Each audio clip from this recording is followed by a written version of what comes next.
patrimonio neto y el pasivo del otro. O sea, el pasivo y el patrimonio neto pueden financiar, y de hecho financian a todo el movimiento de los activos. Entonces, al pasivo, como es hacia terceros, como el caso de mercaderías a proveedores, es hacia terceros, el pasivo lo llamo financiación de los terceros. Y el patrimonio neto sería la financiación propia. Yo fui acumulando resultados a lo largo de la vida de la sociedad y estoy financiando con mi propio patrimonio el sostenimiento de los activos. Por eso los activos están en el debe, normalmente, con cuentas de saldo deudor, y los pasivos y los patrimonios netos tienen saldo acreedor. Bien, dentro de la financiación del patrimonio neto, o sea, dentro de todo lo que hay adentro de mi patrimonio neto, ahora ya nos metemos con el patrimonio neto, están, por un lado, los aportes que fueron haciendo los propietarios, y por el otro lado, resultados que se fueron acumulando y que no se distribuyeron entre los accionistas o entre los socios. Entonces, dentro del patrimonio neto hay una financiación propia de la empresa, pero externa a la empresa. ¿Qué quiere decir? Que los propietarios, los socios individuales, supongamos que tenemos dos socios, los socios financian con sus aportes la vida de la sociedad. Y otra cosa es la financiación interna propiamente dicha de la empresa, que es con los resultados que se fueron acumulando. Entonces podríamos hacer esa distinción, digamos, financiación propia propiamente dicha, o sea, con los resultados que se fueron acumulando, y financiación propia con aportes de los propietarios, ¿sí? Que es lo que me aportan nuevo capital, y eso es el aporte de los propietarios. Entonces hay dos grandes rubros dentro del patrimonio neto. Uno es los aportes de los propietarios y el otro las reservas y los resultados no asignados. Son dos grandes rubros. Si ustedes se ponen a mirar, vieron que al final de la guía de trabajos prácticos ustedes tienen unos anexos que le pusimos de la resolución técnica 9, donde se muestra cómo es el modelo de estado de situación patrimonial, cómo es el modelo de estado de resultados y cómo es el modelo del estado de evolución del patrimonio neto. Que se los vamos a enseñar a armar, O sea, termina el curso con que yo les enseño o les muestro cómo se arman, o les recuerdo, para los que lo saben, cómo se arman esos tres estados contables básicos.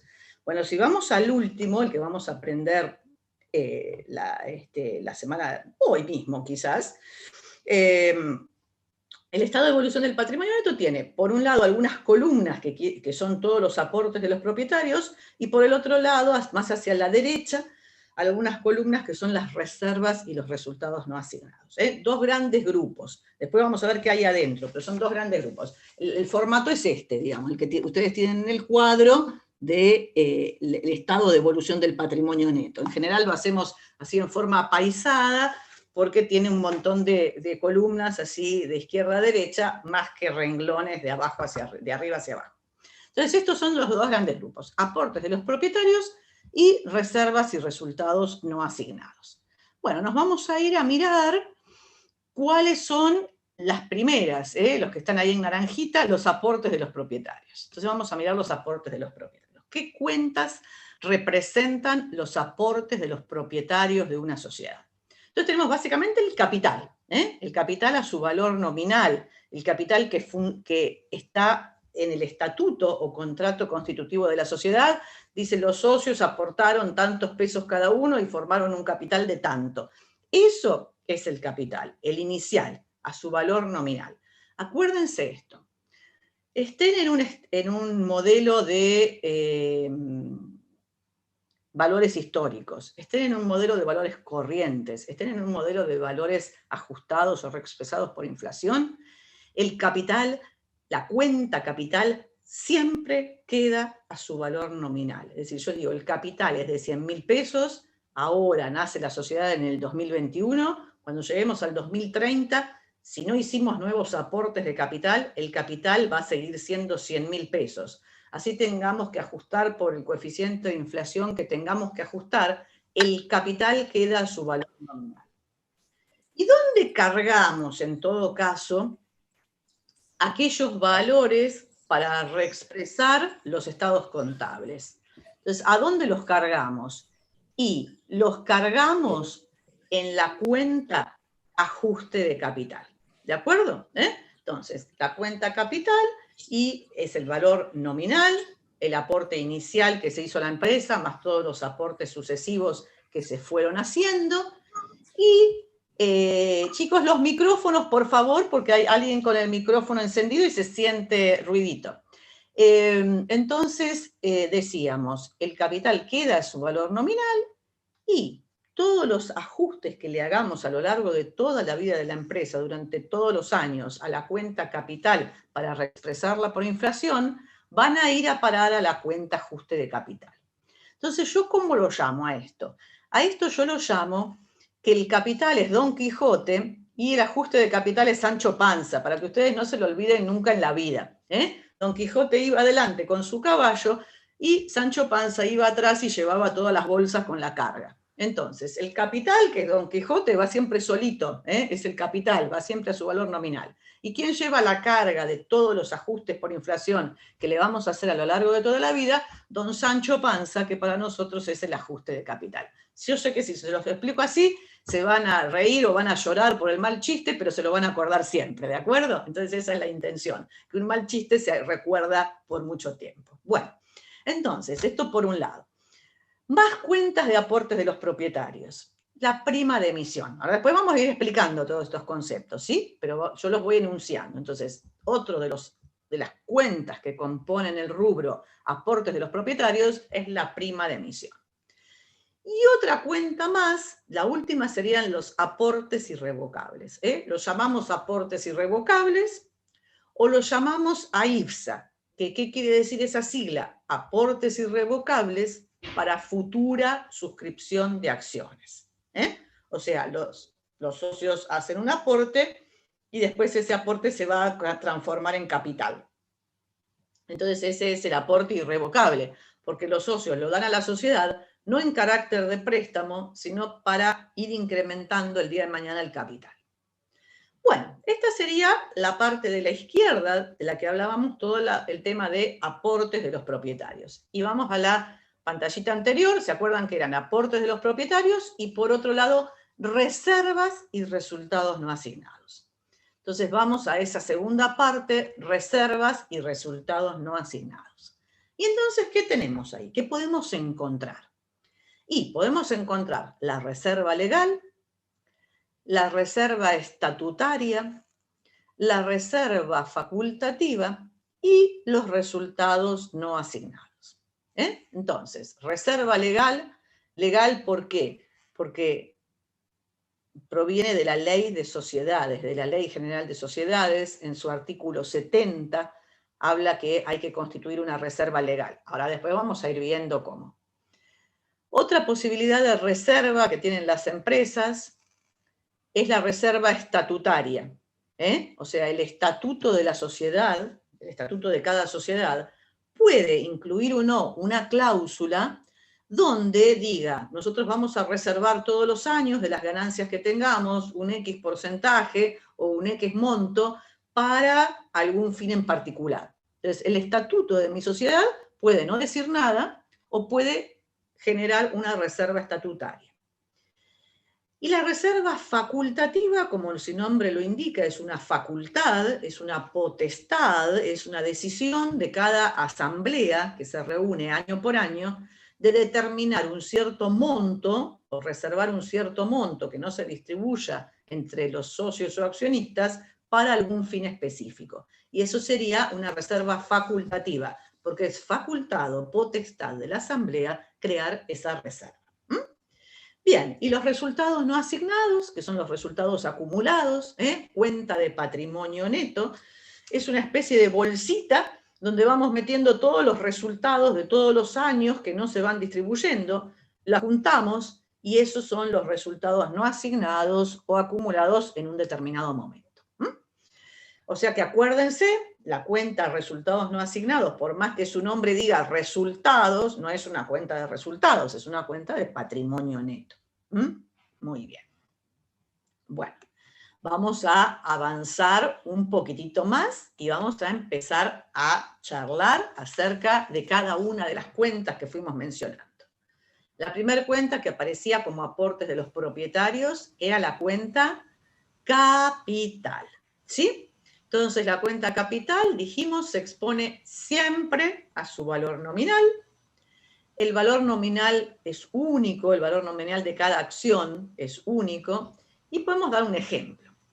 Y el ejemplo sería, por ejemplo, se constituye una sociedad anónima, ¿sí? Ay, esperen un momento, que este es un momento, voy a aplaudir. Muchas gracias, muchas gracias. Miren, llegó el café. Llegó el café y les voy a contar. Muy bueno, Marilyn. Llegó el cafecito y les voy a contar la anécdota del café. Resulta que vieron que uno, en casa tenemos una maquinita de café Nespresso, entonces vamos a comprar las capsulitas. Como los shoppings están cerrados, hacía rato que no podíamos comprar capsulitas, entonces las encargamos por internet. Cuando uno las encarga por internet, normalmente llegan a las 48 horas, pero esta vez tardaron desde el martes de la semana pasada hasta hoy, así que este café es algo invalorable para mí, así que bueno, brindo con ustedes por... El café está desde el año pasado, desde el año pasado que está el cafecito. Que está el cafecito, ¿no? Está instaurado el cafecito que llega hasta ahora, Sofi, ¿te acordás? Sí. Bueno, buenísimo. Ven, en la facu tenía que ir a comprarme el café antes de entrar y por ahí venía con el vasito de Telgopot, pero ahora viene el cafecito, buenísimo. Bueno, entonces, más allá de la interrupción por el café y el recreíto, vamos a hablar de un ejemplo. Supongamos que se constituye una sociedad anónima, ¿sí? Y esa sociedad anónima, su capital es de 100.000 pesos. Doy el ejemplo de 100.000 pesos porque ustedes saben que para constituir sociedades anónimas e inscribirlas en el registro público, el ex registro público de comercio, que hoy se llama registro público, el registro público está dentro de un organismo que se llama IGJ, Inspección General de Justicia, ¿sí? Entonces, si estamos en el ámbito de la ciudad de Buenos Aires, el organismo se llama IGJ, Inspección General de Justicia. Ahí se van a registrar todos los contratos para constituir las nuevas sociedades. Si estamos en la provincia de Buenos Aires o en otras provincias, en muchas provincias ese organismo se llama DPPJ, o sea, Dirección Provincial de Personas Jurídicas, ¿sí? Por ejemplo, en la provincia de Buenos Aires se llama así, Dirección Provincial de Personas Jurídicas. Porque cada jurisdicción de la Argentina, la ciudad autónoma más las otras 23 provincias, o sea, las 24 jurisdicciones, tienen cada una su organismo. ¿Y dónde está el registro público, por ejemplo, en otras provincias como Salta? En Salta se llama Inspección General de Personas Jurídicas. ¿Ven? En cada uno se llama distinto, pero quiere decir lo mismo. Es el organismo que rige la vida de las sociedades. Entonces, si ustedes quieren chusmear un poquitito, en cualquier provincia ponen Inspección General de Justicia o Inspección General de Personas Jurídicas de Salta, de Jujuy, de Formosa, de Chubut, de Neuquén, de lo que fuera, y encuentran el organismo y ven las normas. Está interesante como para mirar un poco, si tengo que constituir una sociedad, ¿a dónde voy? Y voy ahí, a esa página.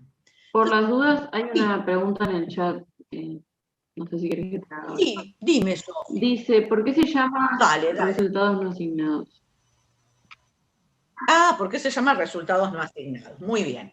Se llaman resultados no asignados porque son resultados que se fueron acumulando y no se distribuyeron aún entre los accionistas. Ahora ya vamos a llegar a eso, así que la persona que me hizo la pregunta, gracias Sofi por mencionármelo, pero vamos a llegar ahí sobre el final. Entonces, aguárdenme un momentito, empezamos por el principio, que es el capital, y después ya vamos a llegar a los resultados no asignados, que se llaman así porque están acumulados, porque no se asignaron a ningún accionista, no se distribuyeron. Hola.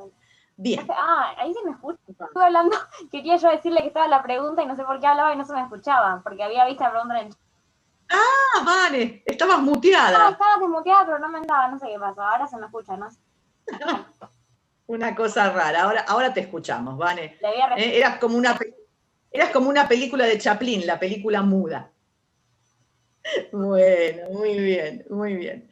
Bueno, o Charles Chaplin, mejor dicho, Chaplin, digo, como si no supiera. Bien, entonces, la sociedad anónima tiene un capital mínimo siempre a lo largo de la vida, en algún momento era 10.000 pesos, después fueron X, ahora son 100.000. Entonces fíjense el día que sean contadores y tengan que constituir para un cliente una sociedad anónima, fíjense que el capital mínimo está vigente en ese momento. Siempre se recomienda constituir sociedades con más de 100.000 pesos, porque imagínense esto, miren que una sociedad anónima que tiene mínimamente 2 socios, ¿sí?, a no ser que sea una SAU, una sociedad anónima unipersonal, pero si es una SAU también, el capital mínimo es 100.000 pesos. Pero si yo voy a constituir una sociedad con 100.000 pesos, imagínense, tengo que buscar un local, alquilarlo, pagar el depósito, pintarlo, llenarlo de máquinas o elementos o lo que fuera. ¿Para qué me sirvieron los 100.000 pesos? No empecé ni a armar la sociedad. Entonces, por más que haya un capital mínimo de 100.000 pesos, se recomienda que si ustedes van a formar una sociedad el día de mañana, la formen con un capital mayor, porque si no, a los 2 días que armaron la sociedad van a tener que ponerle una inyección nueva de capital, ¿sí? Y ponerle más capital implica después hacer otro trámite ante la inspección de justicia, toda otra historia, todo otro costo, entonces no tiene sentido. Bien, pero bueno, el capital mínimo es 100.000 pesos, pongo el ejemplo para hacer fácil. Entonces, los 100.000 pesos, si es una sociedad anónima, las sociedades por acciones, como la anónima, están constituidas por acciones. Entonces, yo puedo decir que la sociedad está constituida por 100.000 acciones de valor nominal 1 peso cada una, o sea que está representado en total por 100.000 pesos. Podría haber dicho esto, o siendo de 100.000 pesos, podría haber dicho, la sociedad está representada por 10.000 acciones de valor nominal 10 pesos cada una, ¿sí? O por 20.000 acciones de valor nominal 5 pesos cada una. Como quiera, eso es una cuestión muy técnica y muy ideal que no le afecta a nadie. Pero lo importante que sepan es que en una sociedad todas las acciones que tenga tienen que tener el mismo valor nominal. No puedo tener acciones de valor nominal 1 peso y otras acciones de valor nominal 2 pesos. Eso no se puede tener, ¿sí? Bien. Entonces, si estoy en una sociedad anónima, que era el primer ejemplo que está en la pantalla, son acciones de valor nominal, por ejemplo, 1 peso. Ahora, si es una SRL, una sociedad de responsabilidad limitada, no se llaman acciones. ¿Por qué? Porque la SRL no es una sociedad por acciones, es una sociedad por cuotas. Entonces se llaman cuotas. Y en ese caso, para el ejemplo de una SRL que se constituye con un capital inicial de 100.000 pesos, estaría formada por 10.000 cuotas partes de valor nominal 10 pesos cada una. ¿Y por qué yo no les puse el ejemplo de que en la SRL podía haber 100.000 cuotas partes de valor nominal 1 peso cada una? A ver, ¿alguien sabe por qué? ¿Por qué no les puse 1 peso cada una en la SRL? Porque hay 10.000 cuotas partes. Claro, pero si yo dijera, Cami, si yo dijera la SRL está constituida por 100.000 cuotas partes de valor nominal 1 peso cada una, ¿podría decir eso? Porque son múltiplos de 10, algo así. Claro, ahí está. Porque la ley de sociedades, para aquellos que ya estudiaron la materia donde se ve la ley de sociedades comerciales, en la parte de SRL, la ley de sociedades me dice que las cuotas que conforman una SRL o las cuotas partes que conforman una SRL tienen que tener un valor nominal de 10 o múltiplos de 10. Esto no es por una resolución técnica de la federación ni por otra cuestión, es por la ley de sociedades. De la ley de sociedades. En la sociedad anónima me permite que el valor nominal sea de 1 para arriba, lo que sea. Pero en la SRL me dice que tiene que ser de 10 o múltiplos de 10. ¿Por qué? Porque se le ocurrió al legislador, nada más. Nada más. Estaba por preguntar si había alguna razón para eso. ¿Alguna?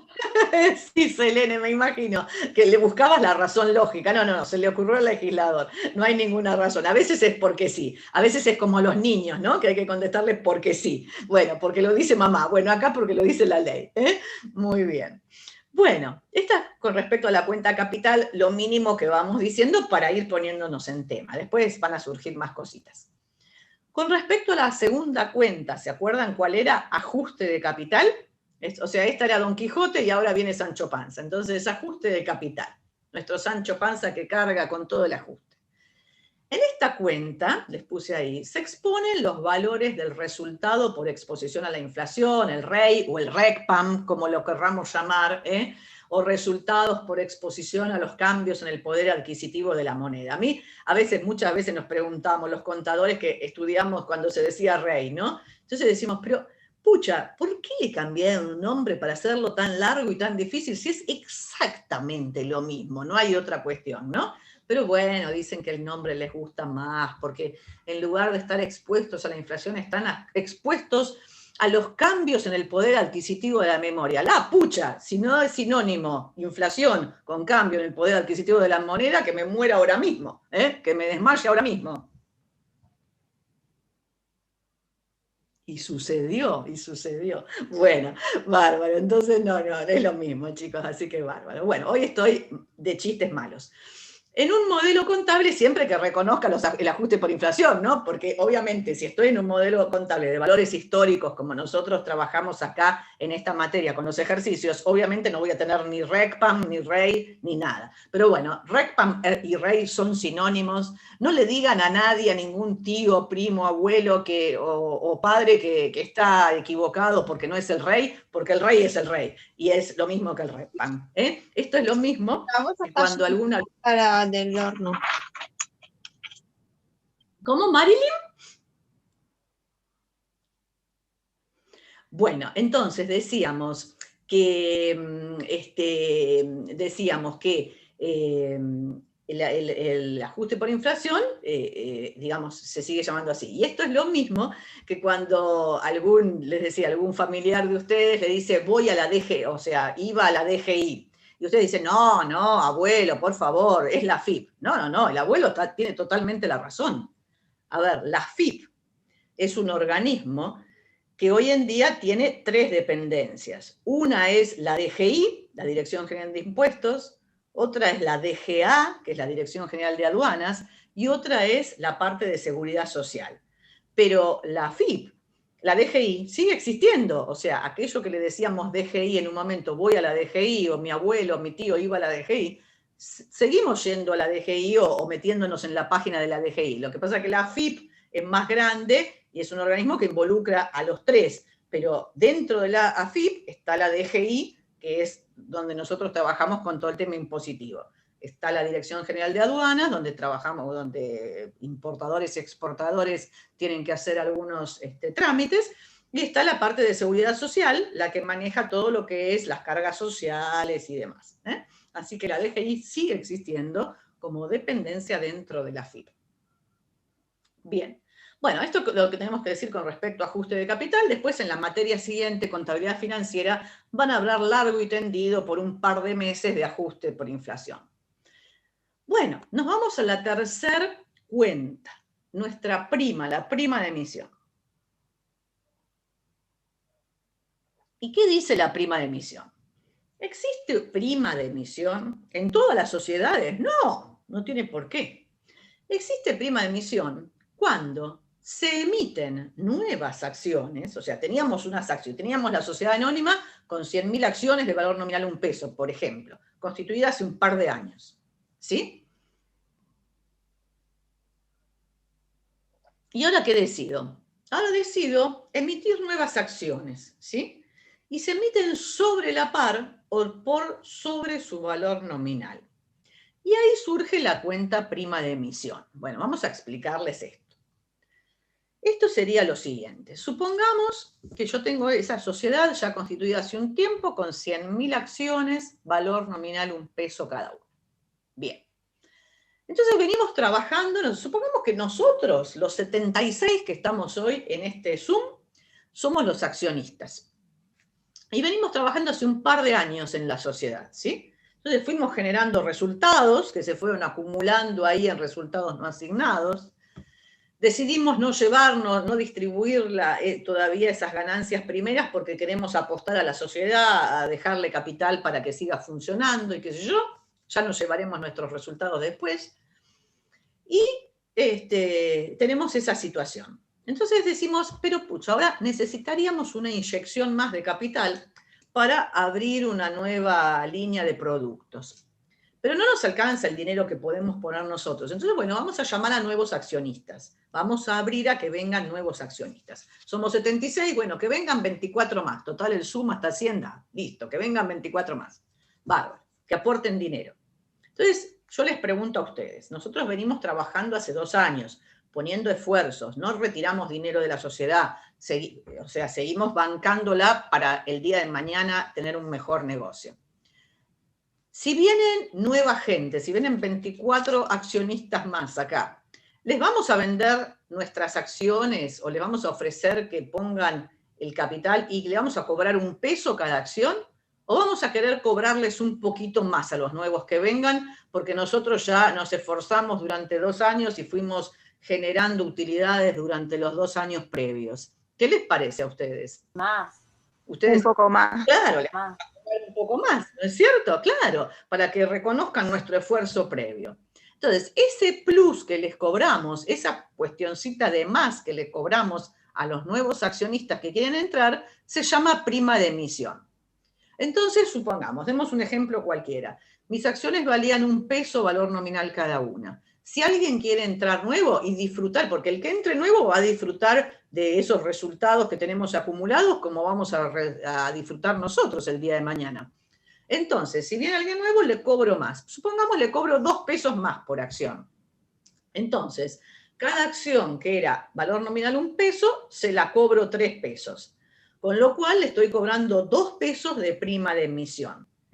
El 1 peso es representativo del valor de cada acción y los otros 2 pesos, ¿sí?, son representativos de esa prima de emisión. Entonces, en total le cobro 3 pesos, pero uno es del valor nominal, que siempre tiene que permanecer igualito, y 2 pesos son de prima de emisión. ¿Se entiende el concepto?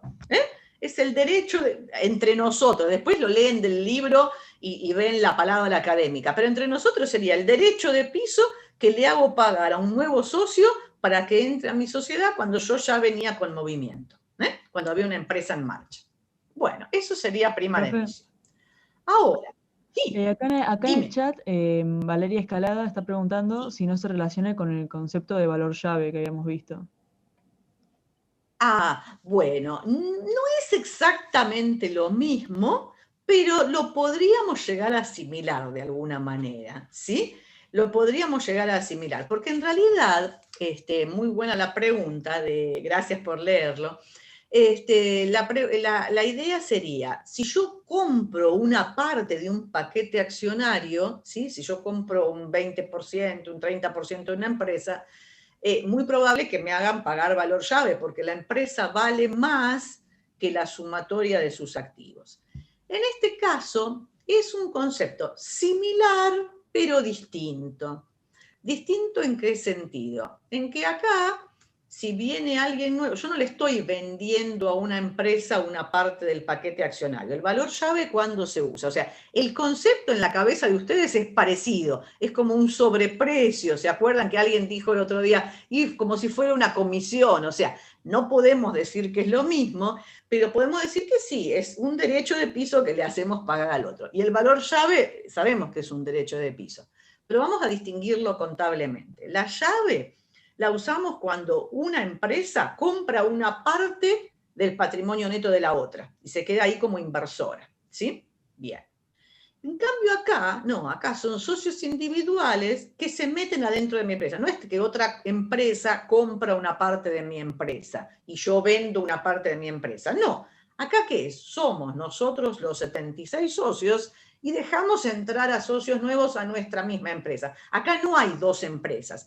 Para que haya un valor llave tendría que haber 2 empresas. Una empresa A que es la emisora y una empresa B que es la inversora, digamos. Entonces B le compra una partecita de A. Ahí habría 2 empresas y habría un valor llave. En este caso hay una sola empresa, que es la nuestra, y dejamos entrar a nuevos socios. Esa es la diferencia entre valor llave y esta prima de emisión. Muy bien. Gracias, Acá hay una profe. sola Ahí empresa en entendí. juego. No, por favor, al contrario. Muy buena tu pregunta porque era lógico que lo pensaras. Muy bien. Entonces, bueno, en estos casos, cuando entran algunos nuevos socios a la empresa, para reconocer el trabajo que habíamos hecho antes o los esfuerzos que habíamos hecho antes, le cobramos la prima de emisión. Esta prima de emisión es cuando vendemos las acciones que valían 1 peso, las vendemos a un valor mayor, las vendemos a 3. Entonces, en lugar de cobrarle 1, le cobramos 3, y la diferencia, que son 2 pesos, es la prima de emisión. Ahí estamos vendiendo acciones al valor 3, que es el celeste, sobre la par. Sobre la par. Eso se llama sobre la par. A la par es venderle las acciones a 1 peso. Si yo tuviera una empresa en la que la constituí, no trabajé nada, no hice nada, qué sé yo, por ahí le vendo las acciones a 1 peso a alguien. ¿Por qué? Porque, bueno, quiero que entre alguien más que me ponga dinero en la empresa. Y como yo no hice ningún esfuerzo, se la vendo al mismo valor, a la par, a 1 peso. ¿Sí? Pero en este caso del ejemplo, le estoy cobrando sobre la par, por sobre 1 peso. Entonces le estoy cobrando con una diferencia que se llama prima de emisión. Ahora vamos a otra situación. Vamos a ver cuándo no hay prima de emisión. O sea, cuándo no se da esto, que el valor es 1 y le vendemos a más de 1. Eso sería prima. ¿Cuándo no hay prima? Bueno, en 2 oportunidades. O si le vendo al mismo a 1 peso, si vendo mis acciones a 1 peso, o si las vendo a menos de 1 peso. En esos 2 casos no habría prima de emisión. En el primer caso no hay nada. O sea, si le vendo las acciones nuevas que emití al mismo valor de las acciones viejas, al mismo valor nominal, es 1 peso y 1 peso. Eso se llama a la par. Las acciones valen 1 peso y las vendo a 1 peso, eso se llama a la par. Ahora, si tengo una situación extrema, por ejemplo, supónganse que hay una empresa que por el tema del coronavirus se vio muy afectada y resulta que le va re mal. Entonces el empresario dice, mira, vendo la empresa a cualquier valor, me la quiero sacar de encima porque ya no quiero más problemas, no quiero más ni el ATP, ni el repro, ni el no lo conseguí, ni lo conseguí, ni quiero lidiar con el delivery, ni quiero dejar, es un restaurante y no quiero que me digan que no lo puedo abrir más, entonces lo vendo a menos de lo que vale, lo vendo bajo la par. ¿Sí? O sea, lo vendo, en lugar de cobrarle de más al comprador, le cobro de menos, o sea, pierdo plata, pero no me importa, me saco la empresa de encima, que me estresa y me deja sin dormir. Entonces, en ese caso, cuando emito nuevas acciones, las voy a emitir bajo la par. Es decir, el valor nominal sigue siendo 1, pero yo le hago un descuento de emisión a la persona que va a entrar para sacarme esa empresa de encima, no quiero estar más. O para que venga, me quedo, para que venga, pero venga y me traiga dinero. Entonces, como es una empresa que está medio mal porque no puede funcionar mucho, no me la van a pagar ni más de lo que vale ni lo que vale, me la van a pagar menos. Entonces, a ver, quizás no me saco la empresa de encima, quizás dejo entrar a nuevos accionistas, pero les ofrezco, como si fuera un bocadillo, les ofrezco un descuento de emisión para que vengan y me ayuden, y después salgamos juntos adelante. Eso sería la mejor definición, esta última, del descuento de emisión. O la emisión bajo la par. O sea, el valor nominal es 1, pero yo digo, pero yo te cobro 60 centavos por cada acción, no 1 peso. Entonces, la persona dice, bueno, sí, mira, yo ahora tengo un excedente de dinero, lo compro, la empresa está media, pero el día de mañana va a estar bárbara. Entonces, apuesto a ganador. Lo compro igual, aunque la empresa hoy esté mal, compro a bajo precio y el día de mañana voy a obtener utilidades, dice el nuevo inversor.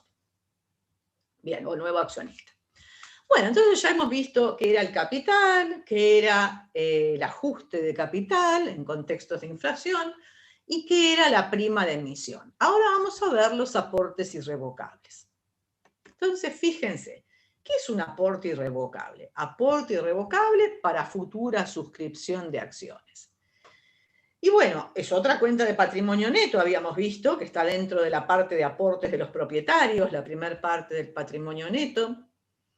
Y la vamos a considerar patrimonio neto a esta cuenta, aportes irrevocables. Es decir, vamos a hacer, por ejemplo, caja a aportes irrevocables o banco a aportes irrevocables. Es decir, recibo dinero, ingresa en la caja o en el banco de la empresa, recibo el dinero y la contrapartida, ¿cómo lo llamamos? Aportes irrevocables. ¿Por qué? A los mismos socios, a nosotros los 77 que estamos acá en el Zoom, que somos los socios, ven, ya se incorporó uno, se tentó con el descuento de emisión, me parece. No va a entender nada el que se incorporó último, pero después ustedes le explican. Entonces, porque veníamos con un ejemplo a la persona que se incorporó al final. Entonces, se incorporó un nuevo socio, ahora somos 77. Entonces, bueno, ¿qué sería el tema de la IPSA? A todos nosotros, a los 77, nos dicen, bueno, mira, estamos necesitando dinero, qué sé yo, no hay mucha liquidez, porque hay mucha gente que nos debe plata en esta época, en este contexto. Entonces, por favor, hagan un esfuerzo y todos nosotros aportemos un poquito de capital, un poquito más de capital. Pero hagámoslo, llamémoslo aporte irrevocable, porque así lo tenemos rápido, después lo capitalizamos. Pero así después tenemos que hacer el trámite ante la IGJ, qué sé yo. Entonces, ese aporte irrevocable, ¿qué es? Los socios que existimos ponemos más dinero y lo ponemos irrevocablemente, es decir, no es que le prestamos dinero a la sociedad para que después la devuelva, no, le ponemos un poquito más de dinero y ese aporte irrevocable se va a transformar en capital luego, se va a capitalizar. Bueno, ¿para qué esta cuenta aporte irrevocable? Esto que dice caja a aportes irrevocables o banco a aportes irrevocables. ¿Para qué esta cuenta se considere que la clasifico dentro de patrimonio neto? Se tienen que dar 3 circunstancias, todas a la vez, concomitantemente. Esas 3 circunstancias, ¿cuáles son? Que el aporte esté efectivamente integrado, ¿sí? O sea, que el socio lo haya integrado, que yo haya hecho banco o caja a aportes irrevocables, que haya entrado el dinero en la empresa. Segundo, que surja de un acuerdo escrito, o sea, que cada socio o accionista firma un acuerdo con el directorio, con la gerencia de la sociedad, diciéndole me comprometo a hacer ese aporte, ¿sí? Y tercero, que ese aporte esté aprobado por asamblea de accionistas, es decir, que haya surgido en una asamblea de accionistas que hayan decidido, bueno, miren, estamos todos de acuerdo, votemos, votan y se ponen de acuerdo en que van a hacer todos un aporte irrevocable. Entonces, si se dan esas 3 cosas, que lo designamos en asamblea, que hay un acuerdo escrito entre cada accionista y el órgano de administración de la sociedad, y que realmente el accionista lo haya integrado, ahí ese aporte irrevocable se considera patrimonio neto. Y seguramente, o ya está en el chat, o me lo van a preguntar en cualquier momento, antes que me lo pregunten, lo contesto. ¿Y cuándo no es patrimonio neto un aporte irrevocable? Entonces, podría ser la siguiente situación. Que en la asamblea de accionistas se decidió hacer el aporte irrevocable, que el accionista, que soy yo, puso el dinero en la sociedad, pero que todavía no firmé el acuerdo, o sea, me adelanté antes de ir a firmar el acuerdo, que como hay aislamiento obligatorio, lo voy a firmar el 1 de junio, recién el acuerdo, pero hoy ya puse el dinero en la sociedad, ya hice la transferencia, hicimos una asamblea por Zoom, lo aprobó la asamblea. Transferí el dinero a la cuenta de la sociedad, desde mi cuenta, por una transferencia bancaria, pero no puedo ir a firmar porque eso es presencial, así que voy a ir a firmar la semana que viene. Entonces, en ese caso, hicimos banco a aporte irrevocables porque la cuestión se realizó realmente, pero todavía no firmamos el acuerdo. Entonces, ¿qué me dice la reglamentación? Que si todavía no firmamos el acuerdo, ¿puede ser considerada cuenta de patrimonio neto? No. Entonces, en ese caso, hasta que no firmemos el acuerdo, ese aporte irrevocable, en vez de considerarlo una cuenta de patrimonio neto, lo considera una cuenta de pasivo. ¿Qué significa? Si la empresa hizo un asiento, banco, porque recibió el dinero, a aportes irrevocables, esa cuenta aportes irrevocables, hoy por hoy, antes de firmar el acuerdo, es una cuenta de pasivo. Se va a llamar igual, aportes irrevocables, solo que se me agarra el balance que cierra 31 de mayo y yo todavía no firmé el acuerdo, esa cuenta en el balance, en lugar de ponerla como cuenta de patrimonio neto, la voy a poner como cuenta de pasivo. ¿Por qué? Porque falta firmar el acuerdo. ¿Sí? ¿Está bien? Entonces, esa es la situación. Es una pequeña disquisición. En general, la cuenta aportes irrevocables es de patrimonio neto porque se dan las tres situaciones. Pero si pasa justo esto, no pudiera firmar, me quedé en el medio, cerró el balance y todo pasó en el medio, bueno, yo les tiro el ejemplo más para que me cierre que alguna vez no es patrimonio neto, ¿no? Después, en general, siempre es patrimonio neto.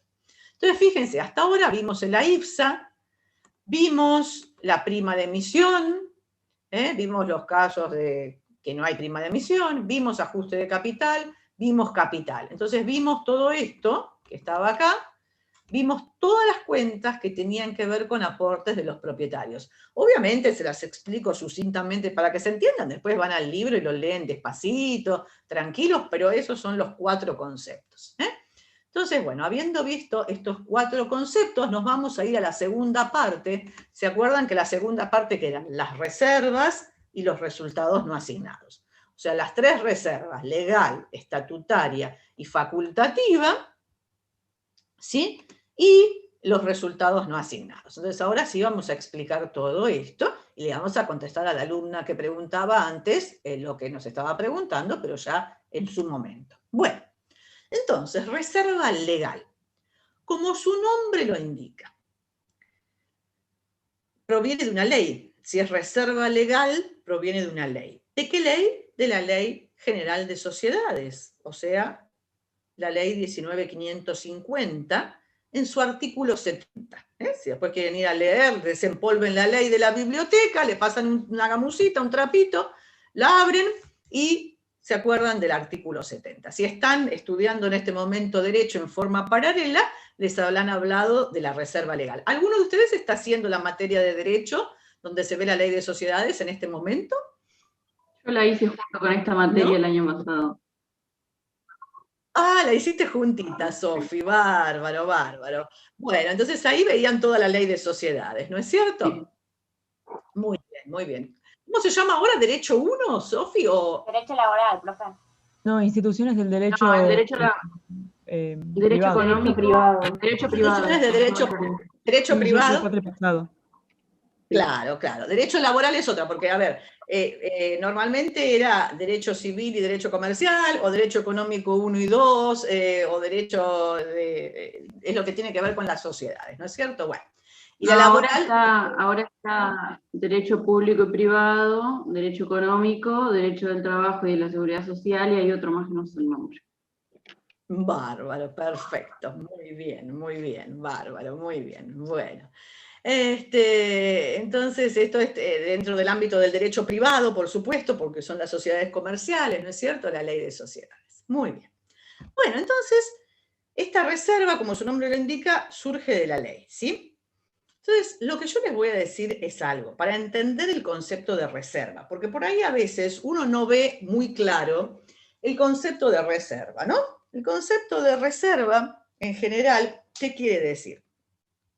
No es que este dinero esté en alguna parte físicamente, chicos. No es que el dinero, o sea, yo voy a constituir, vamos a ver después un ejercicio, algunos, y hago resultados no asignados a reserva legal. Entonces no es que yo saco dinero físicamente de algún lado y lo mando a una cajita y le pongo en esa cajita una etiqueta reserva legal y nadie lo toca. No. Las cuentas de reserva son una creación contable, es decir, están en la contabilidad, yo las creo, o sea, para lo único que sirve es para que algún dinero que ganó la sociedad, que está en resultados no asignados o resultados acumulados, no se pueda distribuir, o sea, repartir entre los socios, para que quede adentro de la sociedad. Entonces, para que ese dinero quede dentro de la sociedad, lo sacamos de la cuenta resultados acumulados y lo mandamos a una cuenta de reserva. Pero eso no quiere decir que haya un lugar físico donde está ese dinero, no, es etéreo el lugar. O sea, el dinero de la sociedad está en la caja o en el banco, pero esto quiere decir que yo ese cierto dinero que tengo no lo puedo repartir. ¿De acuerdo? Bien. Y a veces en algún momento, aunque ustedes no lo crean, ni siquiera está en la caja o en el banco, es un número que funciona en la contabilidad y que yo digo, bueno, el día que haya dinero en la caja o en el banco no lo podemos repartir, lo tenemos que dejar ahí. Bien, si se entiende del todo de una bárbaro, si no después al hacer ejercicios lo vamos a ir interpretando. Entonces, bueno, ¿cómo se conforma la reserva legal? Cada vez que yo cierro un balance, cierro el estado de resultados, surge un resultado. Si el resultado es negativo, no hago nada, porque con un resultado negativo, ¿qué voy a reservar de un resultado negativo? Nada. Si este año me dio pérdida, no voy a constituir reserva legal porque no puedo. Pero si el resultado del ejercicio fue ganancia, de esa ganancia yo no puedo decir, ganamos 1 millón de pesos y lo repartimos entre los 4 socios. No, porque hay cosas que las tengo que dejar reservadas en la sociedad. Entonces, si gané 1 millón de pesos, el 5% lo tengo que guardar y mandarlo a reserva legal. ¿Toda la vida, profe, voy a tener que hacer esto en la sociedad? ¿Toda la vida voy a tener que guardar el 5%? No, esperen. Tiene un límite, tiene un tope. Entonces, yo, si tengo resultados positivos, guardo el 5%, lo mando a reserva legal, pero ¿hasta qué tope? O sea, voy mandando todos los años. ¿El tope cuál va a ser? Hasta llegar al 20% del capital social. ¿Sí? Entonces, voy a ir constituyendo reserva legal todos los años que tenga resultados positivos hasta que llegue al tope del 20% del capital. Cuando llegué, dejo de constituir reserva legal. Bueno, esto lo vamos a ver numéricamente con algún ejercicio, o en esta clase, o en la clase próxima, pero lo vamos a ver. Quédense tranquilos, si no se ve claro cómo... Consulta. Sí, ¿Y acá no afecta el factor inflación? Bueno, la reserva legal, acá yo lo explico, digamos, en un contexto sin inflación. Si hubiera inflación, muy buena tu pregunta, ¿qué tenemos que hacer? Cuando cerramos ejercicio, tenemos el resultado del ejercicio, calculamos el 5%, ¿y cuál va a ser el tope? El tope va a ser el capital reexpresado por inflación, es decir, vos vas a tomar todo lo que tengas en la cuenta, en el mayor de la cuenta capital, todo lo que tengas en el mayor de la cuenta ajuste de capital, suponte que eso te da un número X, y de ese número X tenés que llegar hasta el 20% con la reserva legal. O sea, ante tu pregunta, sí tiene que ver un contexto inflacionario, y sí la reserva legal en un contexto inflacionario hay que calcularla sobre el capital ajustado, o sea, lo que tengas en capital más ajuste de capital. Muy bien. Hay una pregunta en el chat. Sí, dime, Dice, Sofi. ¿el valor nominal del capital o al capital más ajuste de capital? Claro, bueno, es al capital más el ajuste del capital. No, o sea, la pregunta del chat es más o menos lo mismo que contestaba recién en forma oral, ¿no es cierto? La reserva legal no se calcula sobre el valor nominal del capital, sino tomo el valor nominal del capital más el ajuste de capital, y esas dos cuentas, a Don Quijote y Sancho Panza, las sumo, y de ese número, ahí tengo que llegar al 20% de ese número, o sea, del capital más el ajuste de capital, sobre los dos. Bárbaro, perfecto. Profe, ¿se puede decir entonces que nosotros, porque nuestra situación es inflacionaria hace toda la vida, sí, tendríamos que sí. ajustar casi todos los años, o todos los años, y llegaríamos a ese 20%? Claro, depende. ¿Sabés cómo llegaría? A ver, muy buena tu apreciación. Por empezar, la reserva legal que constituimos en el año anterior la teníamos que reexpresar de punta a punta del ejercicio por inflación para tener la reserva anterior reexpresada. Entonces, después, ¿qué haces? Tenés ese valor, ya tenés el mayor de reserva legal como venía hasta ahora.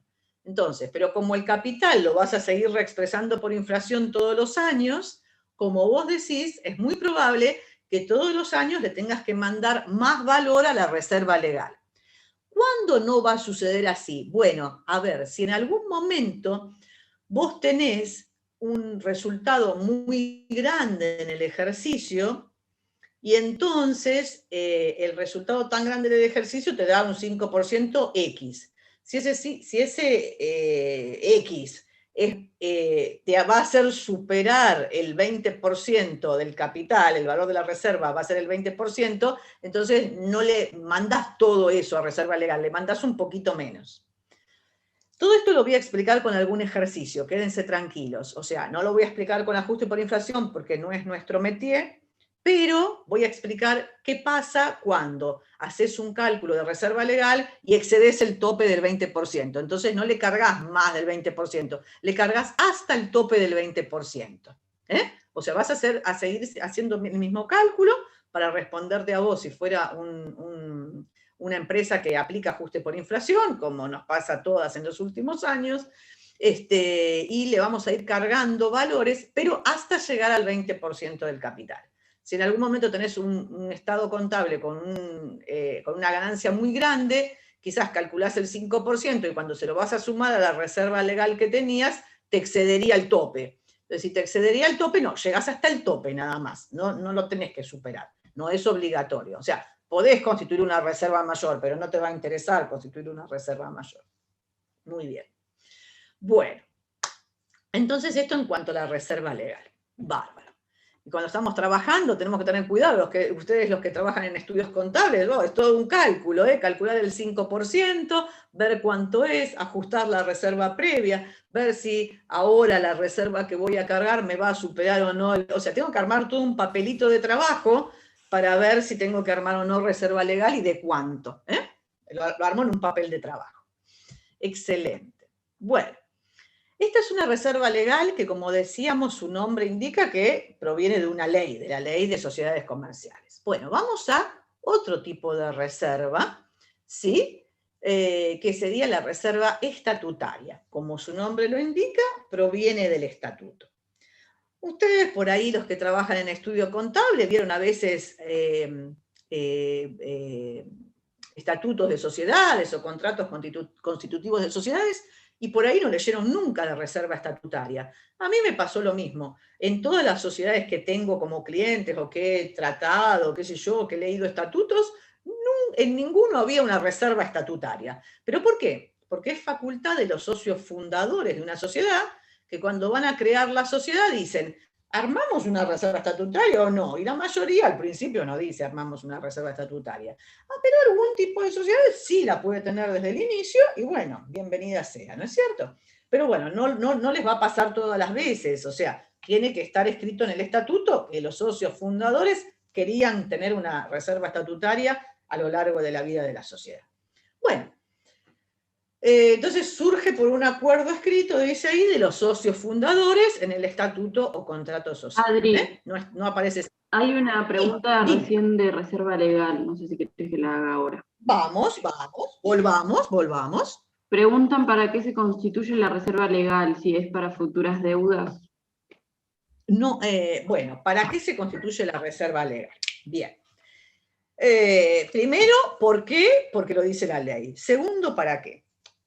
Una de las cuestiones es para que quede algo en la sociedad y los socios no quieran repartirse todo lo que existe. Entonces, si todos los resultados que se van acumulando quedan en la cuenta de resultados no asignados, entonces, ¿qué puede pasar? Puede ser que en una decisión de una asamblea los socios decidan repartirse todo lo que había.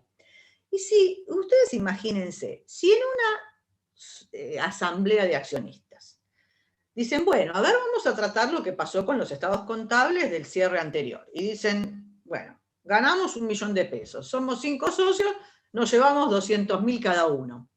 Si los socios deciden eso en la asamblea, ¿ustedes cómo se imaginan que es la continuación de la vida de la sociedad? ¿La sociedad puede seguir operando si los socios se repartieron todo hasta el final de lo que había?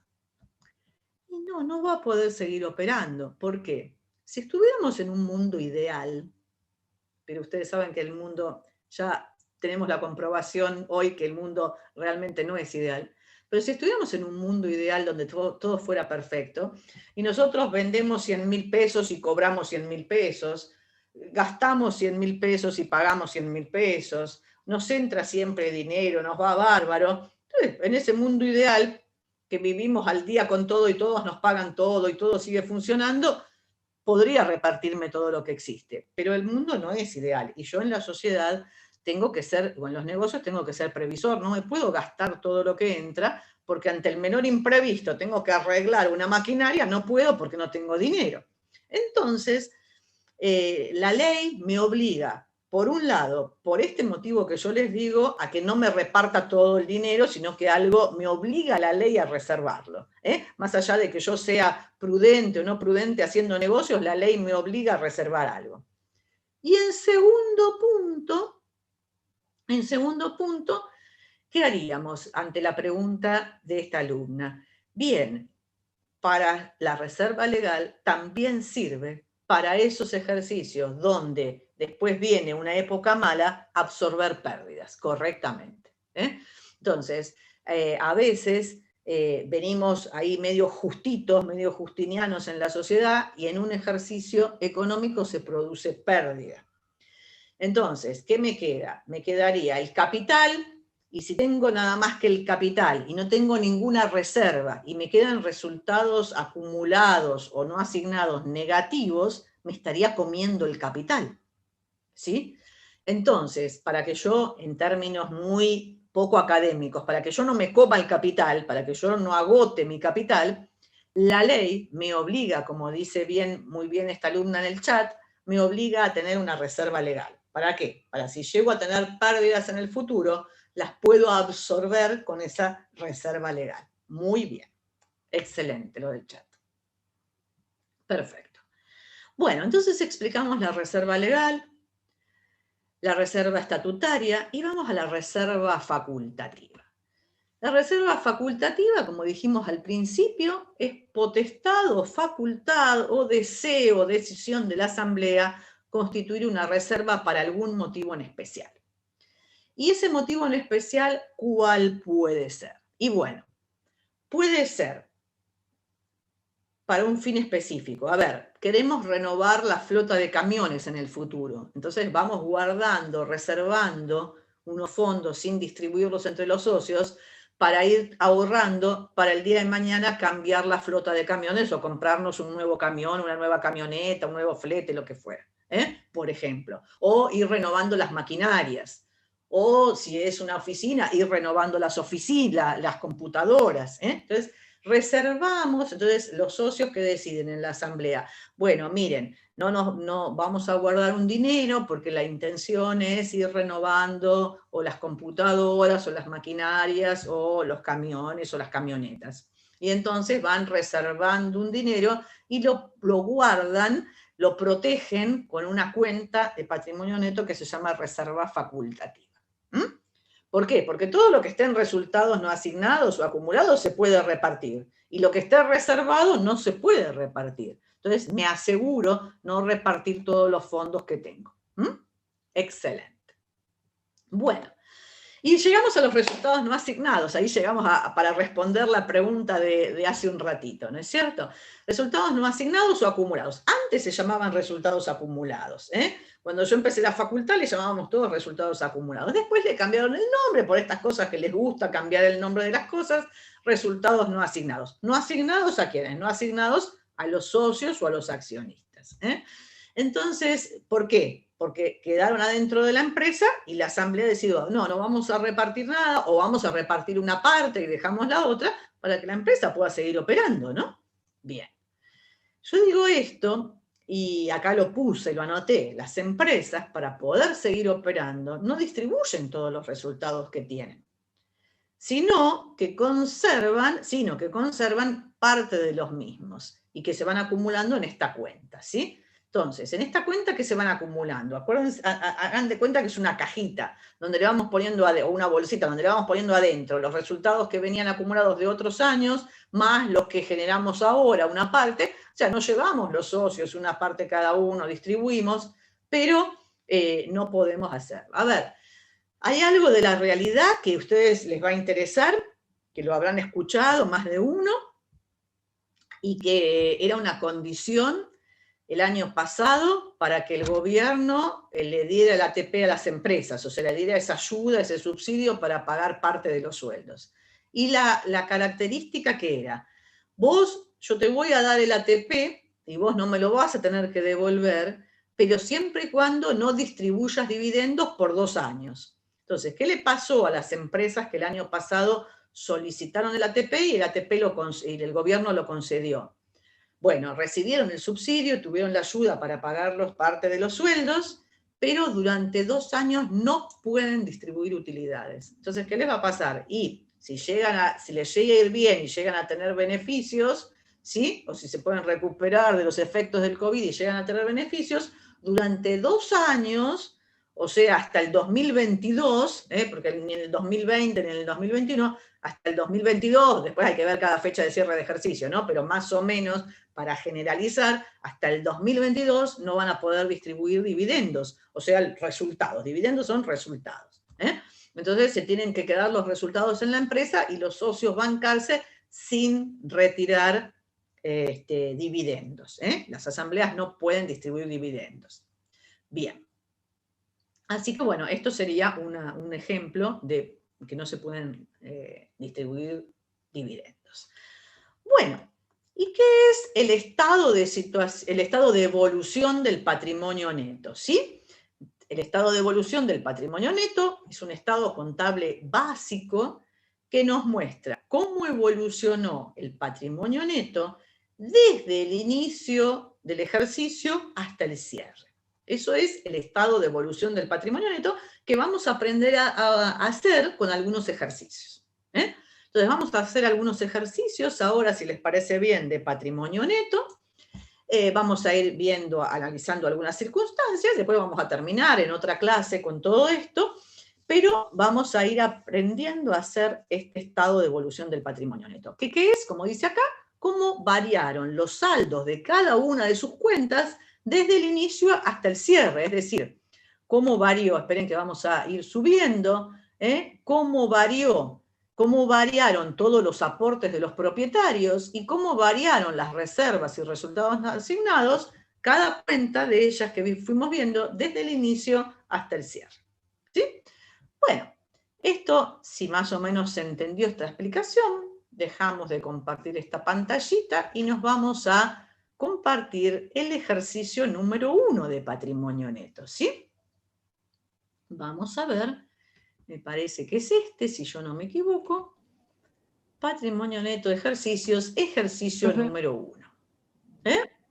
Una Sí. pregunta, con esto de resultados no asignados y esto de la ayuda para pagar los sueldos y demás que no podían retirar resultados en 2 años, por año, digamos, cuando se hace la distribución, se pueden tocar también los resultados no asignados anteriores, ¿verdad? No solo los que corresponden a ese año de ejercicio.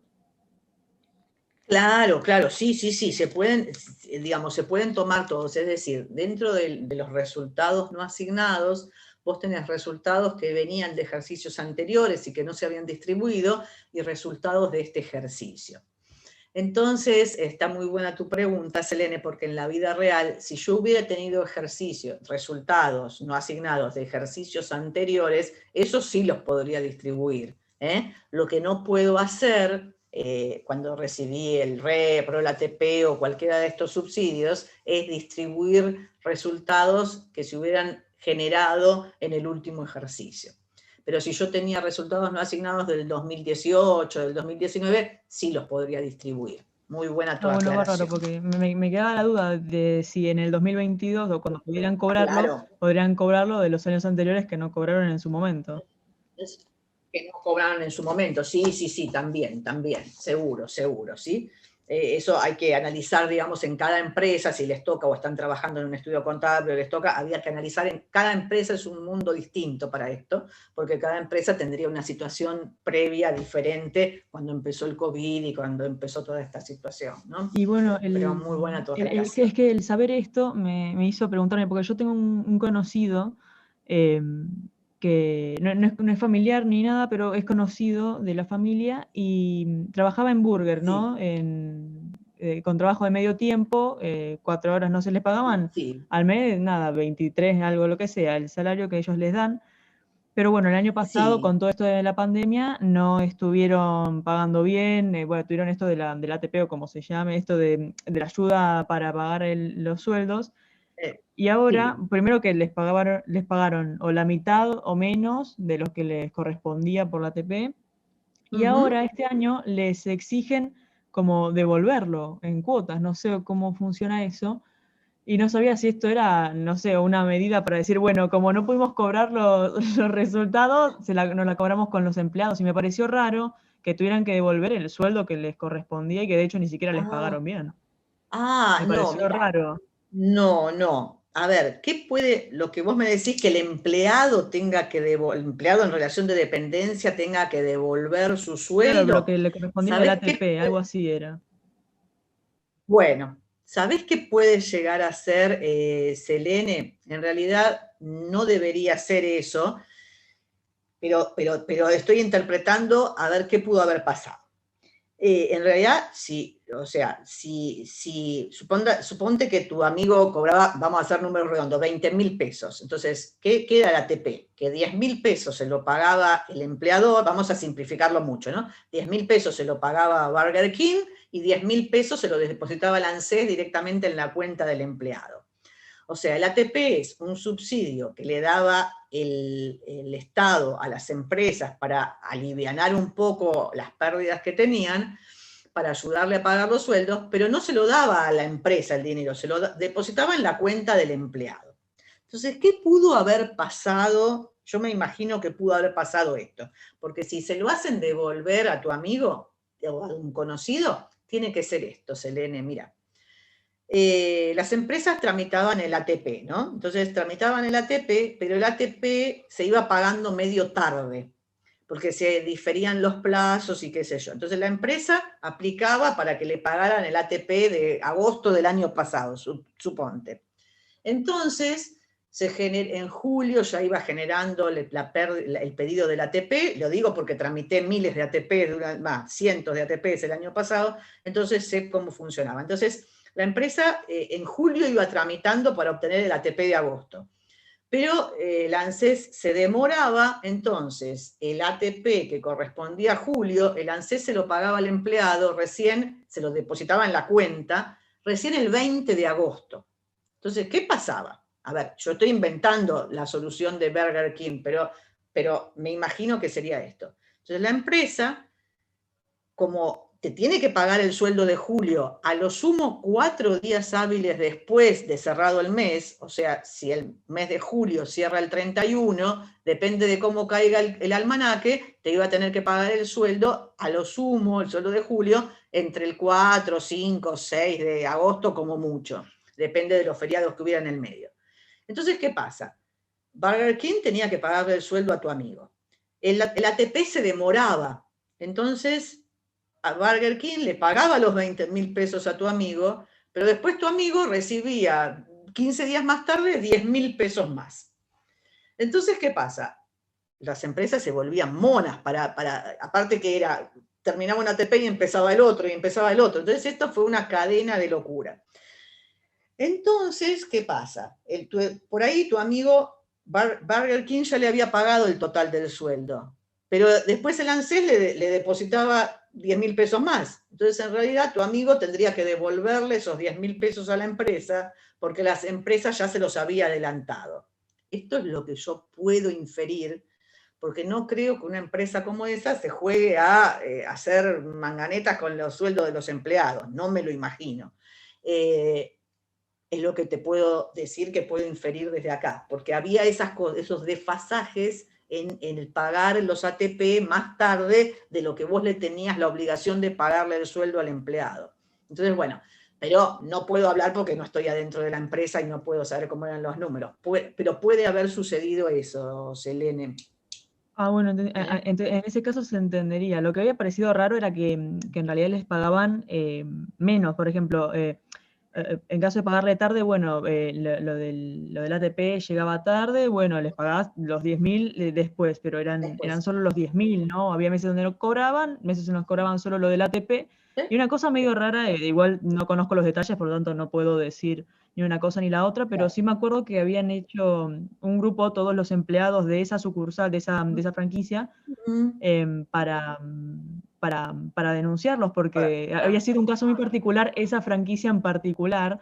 Esa franquicia, porque pero sabemos nada, que no podemos, claro, no podemos hablar de toda la empresa en general, porque claro, no, por supuesto, pero en ese caso fue en particular que a todos les pasó lo mismo, en a todos les justo pasó lo mismo y ese ajá, local. ajá, Y después, claro. no sé, que fueron a, no sé cómo es esto, las carpas que ponen en la ciudad, no sé si la Cámpora o no sé quién, y le dijeron, mira, no vamos a hacer quilombo con esta marca porque los abogados más fuertes que tiene, así que no te preocupes, pero trataban de ver cómo resolvían eso, pero fue algo que me impresionó, y capaz que tenía, no sé, algo que ver con esto de la que mencionó la ATP. Bueno, me sonó y dije, bueno, lo comento acá, a ver capaz que sale algo.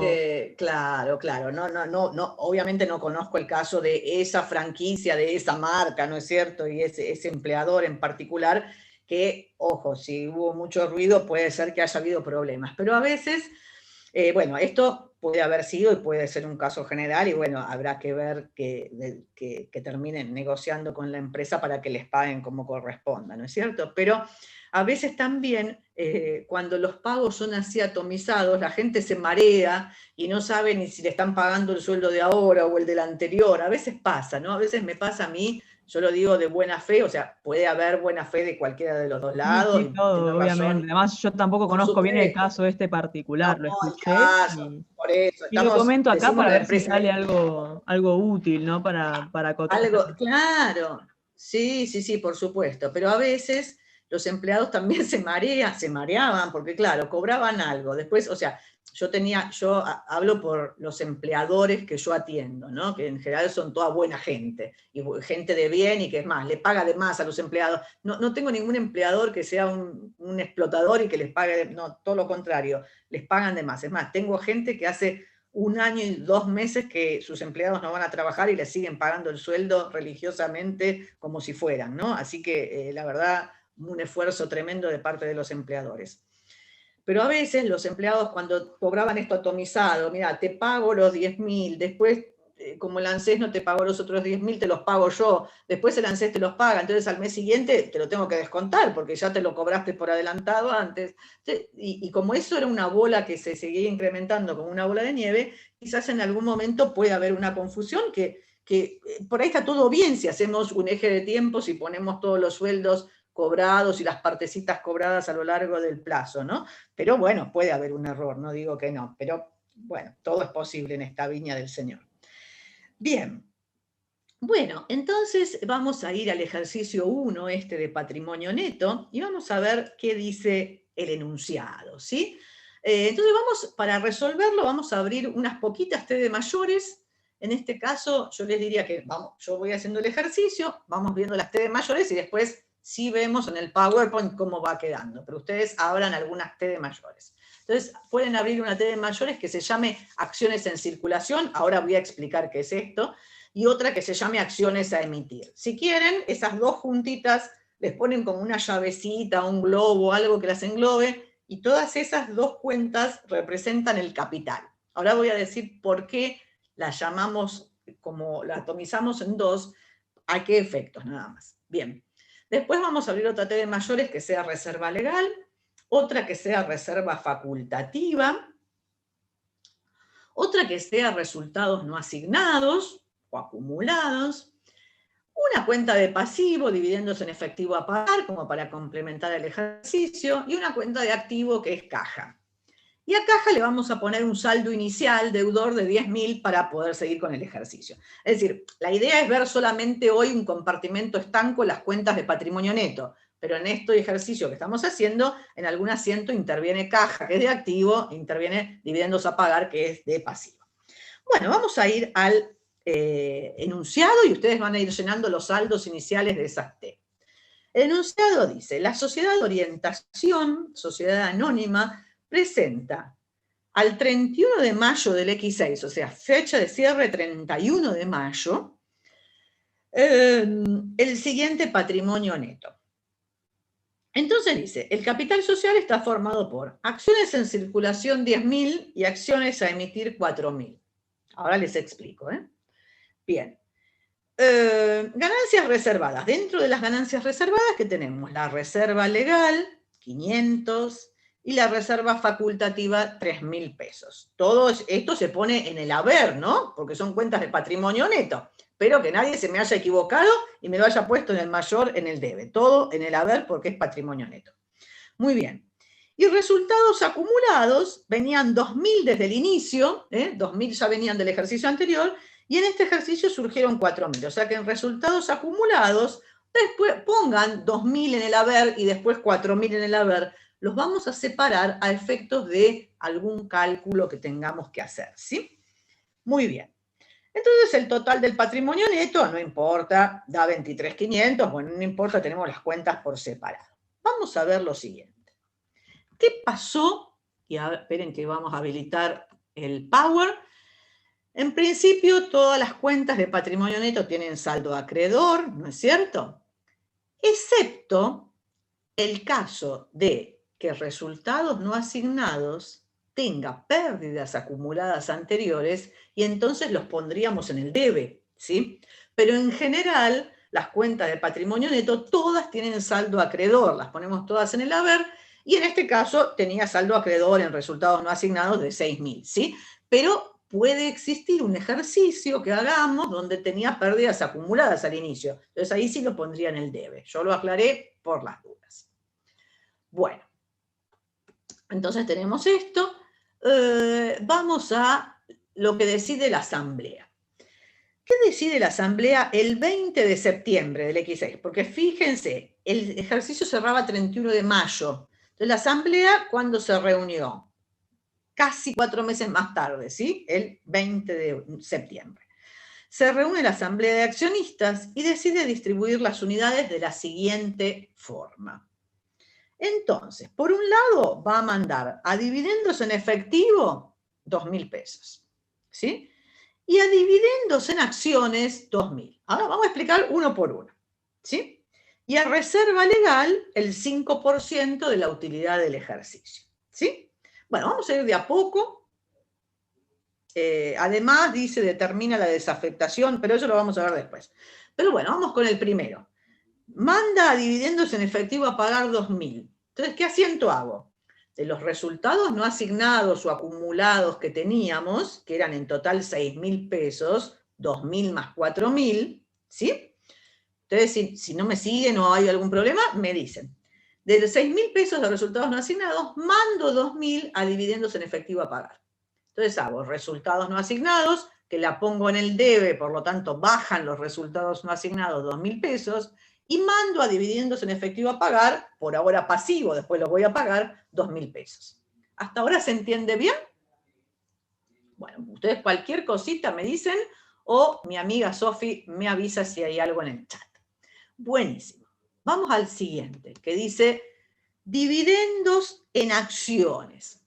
A veces no le doy a los accionistas utilidades o dividendos en efectivo, sino que le reparto más acciones. Toma, te reparto más acciones, tenés más acciones de la empresa. Entonces, ese repartir dividendos en acciones, ¿qué hago? De los resultados no asignados, saco 2.000 pesos y los mando a acciones a emitir. Entonces acá voy a explicar la diferencia entre acciones en circulación y acciones a emitir. Acá ven en este ejercicio, tenían ustedes, del inicio venían acciones en circulación por 10.000 y luego acciones a emitir, había también un monto de 4.000. Y ahora estoy mandando 2.000 pesos más acciones a emitir. ¿Qué diferencia hay? ¿Por qué yo no le pongo capital acá directamente y listo? Bueno, y le pongo acciones en circulación a uno y acciones a emitir a otro. Las acciones en circulación serían aquellas acciones que se emitieron desde el principio y que ya mandé a inscribirlas al registro público, es decir, fui a la IGJ o a la DPPJ y ya inscribí el trámite de las acciones. Entonces, cuando surge la sociedad, lo primero que surge es el estatuto firmado y lo llevo a la IGJ. Con lo cual, ahí ya está hecha la inscripción y ya son acciones en circulación, ¿de acuerdo? Porque ya hice el trámite en el registro público. Ahora, si yo decido repartir más acciones entre los accionistas, como en este caso, acciones a emitir, 2.000, y todavía no fui a hacer el trámite, porque el día que estoy en la asamblea, esa noche que estoy en el Zoom en la asamblea, celebrando la asamblea por medios digitales, no voy al IGJ a hacer el trámite, lo voy a hacer unos días más tarde. Entonces, por ahora son acciones a emitir, porque todavía no se cumplieron los trámites de llevarlas al registro público, hacer una inscripción. En cambio, una vez que vayan al registro público, las voy a sacar de acciones a emitir y las voy a mandar a acciones en circulación. Pero por ahora son acciones a emitir. Entonces, en este ejemplo del ejercicio tenía 10.000 pesos de acciones que ya estaban en circulación. Luego, 4.000 pesos de acciones a emitir que venían de hace un tiempito, y ahora tengo 2.000 pesos más de acciones a emitir. O sea que tengo pendiente hacer un trámite de mandar a la IGJ o al registro público esos dos tipos de acciones, las de 4.000 y las de 2.000 pesos. Bien, por eso separo el capital y en vez de llamarlo capital, lo llamo acciones a emitir y acciones en circulación. Bueno, vamos al punto siguiente, que era mando a reserva legal el 5% de la utilidad del ejercicio. Entonces, fíjense, yo tengo que sacar de los resultados no asignados, que en este ejercicio hubo resultados positivos, saco de resultados no asignados una partecita y la mando a reserva legal. ¿Y cuánto saco? El 5% del resultado del ejercicio. Entonces, por eso, en este enunciado, me decían que yo tenía resultados acumulados o no asignados, lo cual es sinónimo, al inicio 2.000 y de este ejercicio 4.000. Entonces, de los resultados de este ejercicio, 4.000, que es lo que me daba el estado de resultados, saco el 5% y lo mando a reserva legal. Entonces, por eso, el 5% de 4.000 son 200 pesos y hago resultados no asignados 200 a reserva legal 200. Bueno, ¿estamos bien ahí? Profe. ¿Sí? Es lo mismo, ¿no? Sí. ¿Todo junto? Es lo mismo. Vale, sí, si lo haces todo junto en el mismo asiento, perfecto, perfecto. O Vane, perdón, Vane, tenía Vale ahí nomás y me aparecían las dos. Vane, perfecto. O sea, si lo haces todo en el mismo asiento, o sea, resultados no asignados, a Puchi, a Popo, todo bárbaro. Yo lo voy explicando por separado como para que sea didáctico, pero obviamente después lo hacen todo junto, como les guste más a ustedes. Si a alguien le gusta más por separado, lo hace por separado. Si le gusta todo junto, hace todo junto, ningún problema. Sí, Ludmi. ¿Por qué pusimos resultados no asignados si lo mandamos en el mayor resultados acumulados? Ah, no, espérate, porque son sinónimos, son sinónimos. Lo que a ver, ¿qué les había contado yo? Que en mi época, cuando yo tenía la edad de ustedes, se llamaban resultados acumulados. Y ahora el nombre más moderno es resultados no asignados. Entonces, por más que en la guía diga resultados acumulados, nosotros usamos la cuenta más moderna que es resultados no asignados. Pero, Ludmi, si querés ponerle resultados acumulados, es lo mismo. Si vos le pusiste al mayor resultados acumulados, ponele a esto resultados acumulados. O poner resultados acumulados igual resultados no asignados. Lo que estamos haciendo a veces a propósito, yo les pongo en la guía un nombre y después se lo llamo distinto, entonces es un ejercicio para explicarles que los nombres se van actualizando a veces, pero que ustedes sepan que son sinónimos. De repente vos vas a trabajar en un estudio contable y van a haber diferentes empresas y cada empresa va a tener su plan de cuentas y vas a ver que en algunas los resultados acumulados se llaman resultados acumulados y en otras lo llaman resultados no asignados. Lo que vos tenés que saber es que es exactamente lo mismo, no hay ningún problema. Entonces, si cuando vos vas a trabajar al estudio en una empresa, la cuenta se llama resultados acumulados, vos la seguís llamando resultados acumulados. Y si otra empresa era más moderna y ya le pusieron resultados no asignados, la llamás resultados no asignados. Yo en general tiendo a usar siempre el nombre más moderno, ¿por qué? Para que nunca les vayan a bochar en el consejo profesional cuando ustedes firmen estados contables y vayan a presentarlos o los presenten por la web, no se los bochen porque tiene un nombre antiguo. porque de repente en el consejo profesional lo dejan pasar, o de repente los agarra un empleado medio cascarrabias que no lo deja pasar y dice, no, usted está usando una terminología antigua, no es resultados acumulados, es resultados no asignados. Y me tengo que callar la boca y decirle sí, cariño, porque si no, no me legaliza los estados contables. Entonces, si ustedes utilizan la versión más moderna, está bárbaro. ¿Sí? Profe, me pasó yo lo tenía mismo. Sí, esperen que termino una anécdota y les digo, ahora te contesto tu pregunta. Entonces les decía, yo hoy en el taller de organizaciones, que los chicos están ya terminando la carrera, teníamos un plan de cuentas que le damos a los chicos, que también el primer rubro, en lugar de decir caja y bancos, decía disponibilidades. Entonces yo les decía, miren, no está mal ponerle disponibilidades, porque es sinónimo de caja y bancos. Pero a ver, disponibilidades se llamaba en la época de mi abuelita y cuando yo era chiquitita. Ahora se llama caja y bancos. Entonces mejor pónganle al rubro caja y bancos, porque si no son el contador en blanco y negro. Entonces no seamos el contador en blanco y negro, en lugar de llamar resultados acumulados, por más que la guía lo dijera y que lo puse a propósito para explicar esto y para que surgiera la pregunta, y me encanta, entonces llamemos los resultados no asignados. Sí, dime que tenías una pregunta.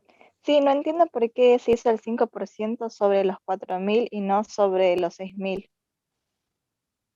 Ah, bueno, porque ¿qué decía el artículo 70 de la Ley de Sociedades Comerciales? El artículo 70 de la Ley de Sociedades Comerciales me dice, usted debe destinar a reserva legal el 5% del resultado que surja en ese ejercicio.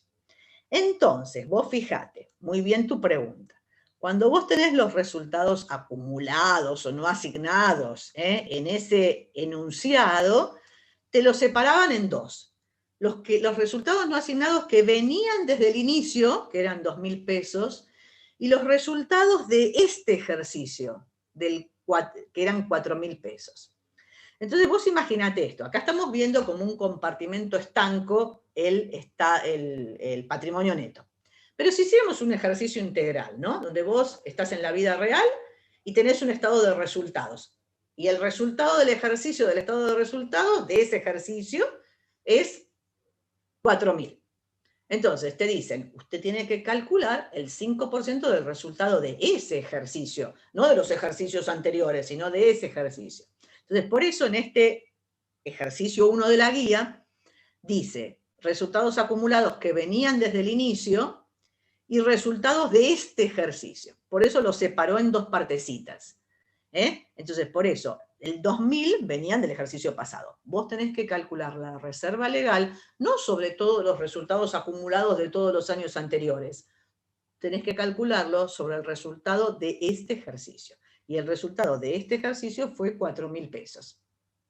Por eso, la reserva legal haces el 5% de la parte del resultado que surgió en este ejercicio, que eran 4.000. ¿Ahora sí se entendió? ¿Se claro? Gracias. No, de nada, de nada. Bárbaro, perfecto. Por eso lo separamos, efectos didácticos, en la vida real que vos vas a tener. No vas a tener este enunciado, vas a tener el resultado del ejercicio. Y el resultado del ejercicio va a decir ventas, menos costo, bla, bla, bla. Al final va a decir resultado neto, super neto, 4.000. Entonces vos la reserva legal haces el 5% de 4.000. Muy bien. Bueno, entonces estos tres asientos que hicimos de la decisión de la asamblea los podríamos haber hecho en uno solo y listo, pero a efectos didácticos hice esto. Muy bien, seguimos adelante. La Asamblea General de Accionistas, Asamblea General de Accionistas, AGA, o AGO, Asamblea General Ordinaria, para que vayan viendo algunas siglas que les pueden aparecer en la vida. Si dice AGA sin H es Asamblea General de Accionistas, y si dice AGO es Asamblea General Ordinaria, que es lo mismo.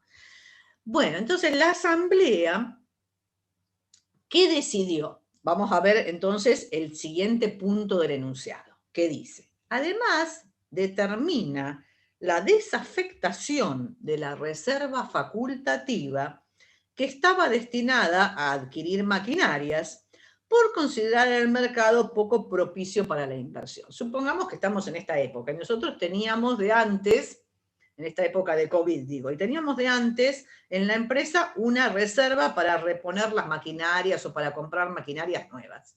Y vemos que en este momento es una locura comprar maquinarias nuevas. Entonces, ¿qué hacemos? Decidimos que esa reserva facultativa que teníamos de 3.000 pesos para comprar maquinarias, la desafectamos, o sea, la sacamos de reserva y la mandamos de vuelta a los resultados no asignados. ¿Sí? ¿Esto lo puede hacer cualquier persona en la sociedad? No, solamente lo puede decidir la asamblea, porque la asamblea de accionistas del año pasado había decidido constituir una reserva facultativa. Y la asamblea de accionistas de este año decide disolverla, o desafectarla se llama. Bien, pero esto no lo puede decidir ni el directorio, ni la gerencia, ni los accionistas. Lo tienen que decidir, sí, los accionistas, pero reunidos en asamblea. Entonces no lo puede decidir ni la gerencia ni el directorio. Tiene que decidirlo la asamblea. La misma asamblea que decidió armar una reserva facultativa, constituir una reserva facultativa, es la misma asamblea que al año siguiente o a los 2 años decide desafectar la reserva. No puede venir el presidente de la sociedad a decir desafectemos la reserva. No, eso está prohibido. Tiene que ser la asamblea. Bueno, como es una decisión de la asamblea, vamos a hacerle caso. Entonces, con fecha de asamblea, que era 20/9, vamos a bajar la reserva facultativa, que la tenía en el haber por 3.000, la bajo poniéndola en el debe por 3.000 y la mando de vuelta a resultados no asignados. O sea, hago la operación inversa que había hecho en su momento. En su momento, cuando constituí la reserva facultativa, había hecho resultados no asignados a reserva facultativa. Hoy doy vuelta ese asiento y hago reserva facultativa a resultados no asignados. Les va a quedar en el mayor la reserva facultativa en 0, ¿sí? Y les va a quedar más dinerillo en resultados no asignados. Bueno. Luego, ¿qué pasó el 30 de septiembre? Ahí terminó la decisión de la asamblea, ¿sí? ¿Listo? ¿Y qué pasó el 30 de septiembre?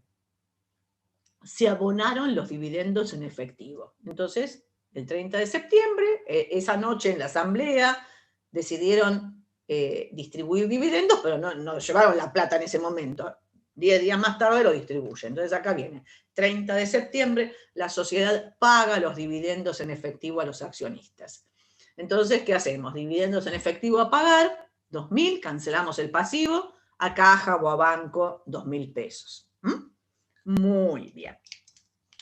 Cancelamos el pasivo por un activo. Bueno, esto no afecta para nada a nuestro patrimonio neto, ¿no? Pero es como la culminación de la decisión de la asamblea y el pago de los dividendos.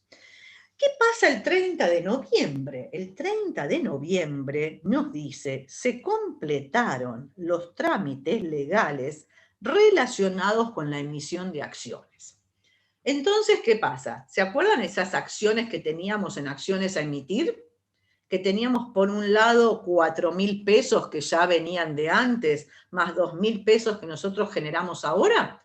Bueno, ahora esos 6.000 pesos se transforman en acciones en circulación. O sea, dejan de estar en acciones a emitir y los mando a acciones en circulación. ¿Por qué? Completo los trámites legales ante la IGJ. Inscribo esas acciones, ¿sí?, en la IGJ. ¿Y entonces qué hago? Acciones a emitir por un total de 6.000, de los 2 bloques, el de 4.000 que venía de antes, más los 2.000 que yo mandé ahora, y los mando a acciones en circulación, total 6.000. ¿Sí? Muy bien. Bueno, entonces reclasifiqué esto, para esto servía estas 2 cuentas, acciones a emitir y acciones en circulación. Por ahí en la vida real ustedes no usan esto y utilizan siempre la cuenta capital y listo. No hay problema. Eso depende cada maestrito con su librito, pero les contamos una nueva forma que hay para diferenciar esas acciones que fueron suscriptas, pero todavía no fuimos a la IGJ a hacer el trámite. Bueno, vamos a redondear el ejercicio, vamos a ver cómo me quedan los mayores, a ver si les quedaron a ustedes así los mayores. Acciones en circulación, tenía 10.000 pesos del inicio, le mandé 6.000 más, me quedan 16.000 pesos.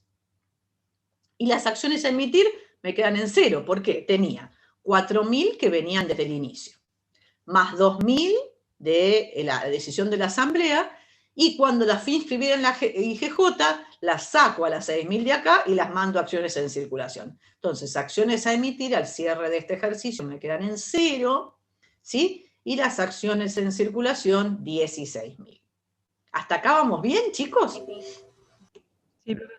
Muy bien, gracias, gracias. Bueno, seguimos con los otros mayores. Reserva legal, siempre en el haber, tenía 500 pesos, este ejercicio mandé 200 pesos a reserva legal y me quedaron en total 700.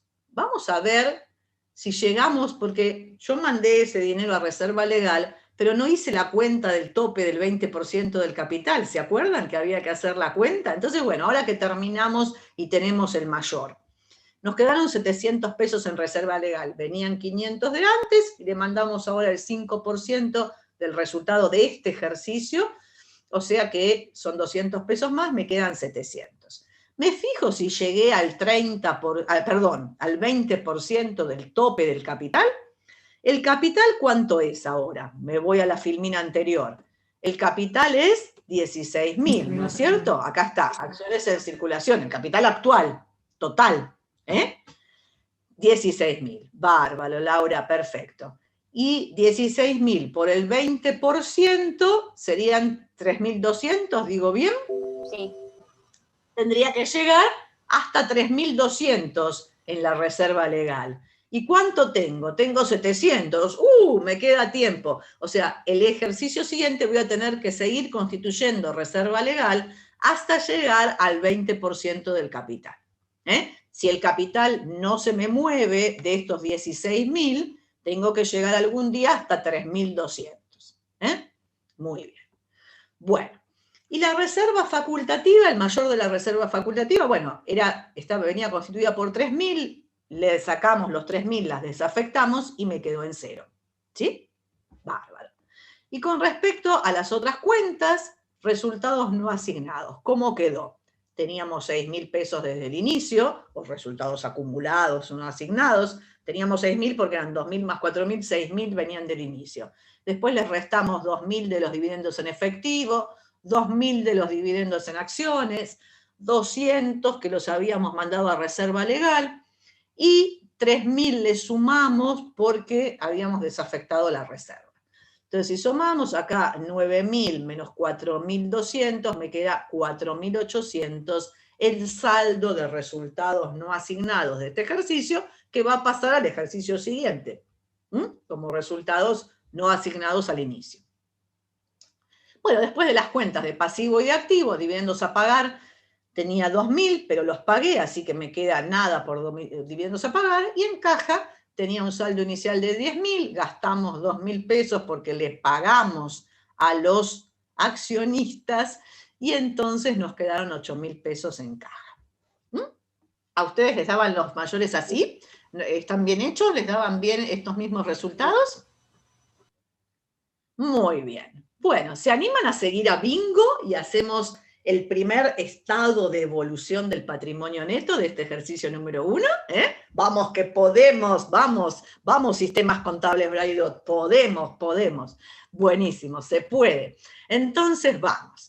Analicemos las variaciones modificativas del patrimonio neto para entender lo que estamos haciendo. La única variación modificativa del patrimonio neto, o sea, plata que se fue del patrimonio neto para otro lado que no sea el propio patrimonio neto, ¿cuál fue? Los 2.000 pesos que le pagamos de dividendos a los accionistas, ¿sí? O sea, de los resultados no asignados, destinamos 2.000 pesos para dividendos a pagar, que era una cuenta de pasivo. Entonces, cuando hicimos resultados no asignados por 2.000, dividendos a pagar por 2.000, en ese asiento se fueron del patrimonio neto 2.000 pesos. ¿Sí? Bajó el patrimonio neto 2.000 pesos y se fue a otra cuenta que no era de patrimonio neto. Entonces, si el patrimonio inicial, por el enunciado del ejercicio, eran 23.500 pesos, ¿sí? Y nosotros, la única variación modificativa que tuvimos, ¿sí? De patrimonio neto, eran 2.000 pesos que se fueron del patrimonio neto, me tiene que quedar un patrimonio neto total al cierre de 21.500. Vamos a ver si me queda bien. ¿Por qué? Porque las demás variaciones, fíjense, vamos a recorrer los asientos. Las demás variaciones fueron todas cualitativas. A ver, si acá, esta sí es modificativa, ¿ven? 2.000 pesos que se van del patrimonio neto al pasivo. Ahí es 2.000 pesos que baja el patrimonio neto. Pero fíjense esto. Acá, resultados no asignados, acciones a emitir, patrimonio neto y patrimonio neto. Variación que no modifica el patrimonio neto, variación permutativa dentro de patrimonio neto. Acá, resultados no asignados a reserva legal, patrimonio neto y patrimonio neto. No se modificó el patrimonio neto cuantitativamente. Acá, baja el patrimonio neto, sube el patrimonio neto. No se modifica cuantitativamente. Acá, esto no tiene nada que ver con el patrimonio neto, así que no me importa. ¿Bien? Entonces, y acá, patrimonio neto a patrimonio neto, no cambia nada. Acá ya tenemos los mayores, o sea, que la única variación cuantitativa fue que saqué 2.000 pesos de resultados no asignados y lo puse para pagarlo a los accionistas. Lo demás es todo, varié numeritos dentro del patrimonio neto, que acá se los voy a mostrar para ver cómo queda. Entonces, esto lo vimos, la única variación cuantitativa fueron 2.000 pesos, vamos a seguir adelante. Vamos a aprender a hacer el estado de evolución del patrimonio neto. Primero de los 4 estados contables que aprendemos a hacer bien. Tomamos los saldos al inicio, le sumamos o restamos las variaciones de cada uno de los rubros, de cada una de las cuentas, y llegamos a los saldos al cierre. Por eso se llama estado de evolución del patrimonio neto.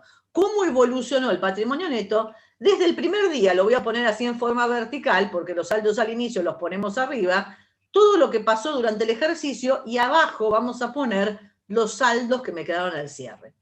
Patrimonio neto al inicio, que coincide con el cierre del ejercicio anterior, más todo lo del ejercicio, patrimonio neto al cierre. Bien, vamos a hacerlo. Tomamos los saldos al 31 del X del X6, 31 del 5 del X6, que era el saldo anterior, que es el mismo que el saldo al inicio de este ejercicio, o sea, 1 del 6 del X6. Observamos todas las variaciones que surgieron en el patrimonio neto en ese ejercicio. ¿Qué tenemos acá, en este ejercicio de la guía? El 20 del 9 pasaron algunas cosas, la decisión de la asamblea, y el 30 del 11 se terminó con el trámite de inscripción de las acciones. Entonces llegamos a los saldos al cierre del periodo. El cierre del periodo sería 31 del 5 del X7, porque fíjense, si el cierre anterior era 31 del 5 del X6, el cierre nuevo es 31 del 5 del X7, ¿sí? Del 1 del 6 del X6 al 31 del 5 del X7. Entonces vamos a armar nuestro estado de evolución del patrimonio neto. Miren esto. Queda así. Vamos a poner patrimonio neto. Acá vamos a poner las cuentas que tenemos en forma horizontal en todo este primer renglón. Vamos a poner las cuentas que tenemos. Si el día de mañana tienen más, ponen todas las que tienen, las que vimos en la primera parte de la charla de hoy. Acciones en circulación. Teníamos 10.000 al inicio. Acá estoy copiando en este primer renglón el enunciado. Acciones en circulación, 10.000 decía el enunciado. Acciones a emitir, 4.000 decía el enunciado. Reserva legal, 500 decía el enunciado. Reserva facultativa, 3.000 al inicio. Y resultados no asignados, decía 6.000 pesos en total. ¿No es cierto? Perfecto, 6.000 pesos. Entonces el patrimonio neto era 10 más 4, 14, 14.500, 17.500, 23.500 el total. Ahora viene, entonces esto de todo era lo que venía del inicio. ¿Qué pasó durante el ejercicio? Bueno, vamos a ver qué pasó durante el ejercicio. ¿Cómo variaron las acciones en circulación? Subieron 6.000 pesos, ¿se acuerdan? Porque las sacamos de acciones a emitir y las mandamos a acciones en circulación. Miren, entonces acá, acciones a emitir bajaron 6.000. Y acciones en circulación subieron 6.000. Las acciones a emitir subieron 2.000 pesos, ¿por qué? Por decisión de la asamblea. Vamos copiando lo que decían los mayores o en los asientos. La reserva legal subió en 200 pesos en el ejercicio. La reserva facultativa bajó en 3.000 pesos, la reserva facultativa, ¿sí? Y esos, entonces, en total, ¿sí? Los resultados no asignados, por un lado, al bajar la reserva facultativa, subieron en 3.000 pesos. Y por el otro lado, pasó esto que dice acá, ¿sí? No, los resultados no asignados, me fijo en la columna del mayor de resultados no asignados, en la columna del debe, y se acuerda que se modificaron menos 2.000, menos 2.000, menos 200, o sea, 4.200. Estoy copiando los mayores, estoy sacando los saldos de los mayores y los pongo acá. Entonces los resultados no asignados, por un lado aumentaron 3.000 en el haber, y por el otro disminuyeron 4.200 en el debe. Entonces, bueno, si yo hago todos estos calculitos y hago el neteo, durante el ejercicio, en total, el patrimonio neto bajó 2.000 pesos, ¿sí? Yo esto lo hice así medio resumido para ponerlo en un PowerPoint acá para explicárselo. Si ustedes quisieran poner cada uno de los movimientos acá en un renglón, quisieran poner resultado del ejercicio, tanto. Quisieran poner desafectación de la reserva, otro renglón.